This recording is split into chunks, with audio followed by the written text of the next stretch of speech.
دې ویډیو نه مو موخه دا ده ترڅو تاسو ته د دایرې د شعاع د زیاتېدو اغیز د دایرې په مساحت او په محیط وښیو. تر ټولو د مخه زه راځم دلته یو کوچنۍ غوندې دایره رسموم. دا که یو دایره وي او د دې دایرې مرکز دلته وي، دا هم د دې دایرې شعاع کیږي چې زه یې دلته په ایکس نوموم. دا هم ایکس. اوس داسې یو بله دایره رسموم چې شعاع یې د دې دایرې 2 برابره وي. ولې داسې رسموم؟ ځکه زه غواړم د شعاع د زیاتېدو اغیز پیدا کړم. داسې یو غټه دایره دلته رسموم. دا هم یوه غټه دایره. ډېر دایرې ته ورته نه ده، خو تاسې په دایرې ومنئ ځکه نو ما په لاس رسم کړ، بیا د لاس رسم دومره ښه نه راځي. دا یې که مرکز ومنو او دا یې هم د دې دایرې شعاع وي او دا شعاع د دې دایرې د شعاع 2 برابره وي، نو دا 2x کیږي. دا شعاع 2x کیږي. اوس غواړم د دې دواړو دایرو محیطونه او مساحتونه پیدا کړم.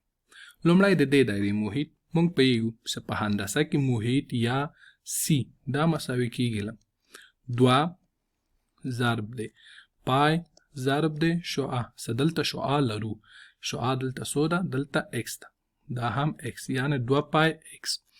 اوس که د دې دایرې محیط پیدا کړم یا هم سی، دلته سی مساوي کیږي 2 ضرب دی پای ضرب دی شعاع. شعاع څومره ده؟ شعاع 2x ده. که دا ساده کړم دا مساوي کیږي 2 ضرب 2 څلور پای x. دا هم د دې دایرې محیط شو. اوس که وغواړم مساحتونه د دې دواړو دایرو پیدا کړم. د دې دایرې مساحت یا هم a دا مساوي کیږي پای ضرب دی د شعاع مربع یعنی x مربع. او همداسې که د دې دایرې مساحت پیدا کړم یا هم a دا مساوي کیږي پای ضرب دی د شعاع مربع یا هم 2x کل مربع سره. صدا که ساده کم دلته مساحت یا a مساوي کیږي پای ضرب دی 2 سه مربع سی کیږي 4 او x سه مربع سی x مربع. دا کلنګ نور هم ساده او یا په ترتیب ولیکم نو دا داسې لیکلی شم چې 4 پای x مربع. اوس هم ورته محیطونه پیدا کړل او هم ورته مساحتونه پیدا کړل. خو اوس راځئ چې د دوی توپیر وګورو. دلته په محیط کې توپیر څه ده؟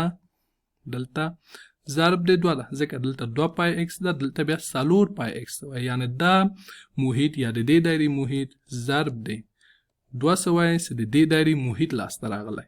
خو بیا په مساحتو کې که دا توپیر وګورو، دلته په مساحتو کې که توپیر وګورو دلته څه ده؟ پای x مربع ده او دلته 4 پای x مربع ده.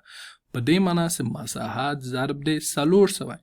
ولې محیط ضرب 2 سوی او ولې مساحت ضرب 4 سوی؟ د دې لپاره زه تاسو ته یو څو ثانیې وخت درکوم ترڅو د ده په هکله فکر وکوئ.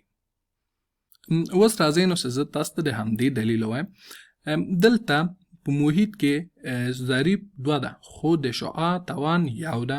په دې معنی یعنی که شعاع زیاتیږي محیط به د 2 په ضریب د شعاع سره زیاتیږي. مثلا شعاع 2 برابره سوی 2 ضرب 2 کیږي 4. که شعاع 3 برابره سي 2 ضرب 3 کیږي 6 او همداسې نو. خو دلته بیا ضریب 1 ده خو توان 2 ده. په دې معنی که یعنی شعاع د یوې دایرې زیاتیږي نو د دایرې په مساحت کې به د شعاع د مربع په اندازه زیاتوالی راځي. مثلا دلته دا 2 برابره سوی نو 2 په توان د 2 کیږي 4. که همدا 3 برابره سي 3 په توان د 2 کیږي 9. که دا 4 برابره سي نو 4 په توان د 2 کیږي 14. نو هیلهمن په دې یم چې دې ویډیو نه تاسې یو څه اخیستی وي او همداسې مثالونه نور په کورو کې ځان سره کار وکړئ.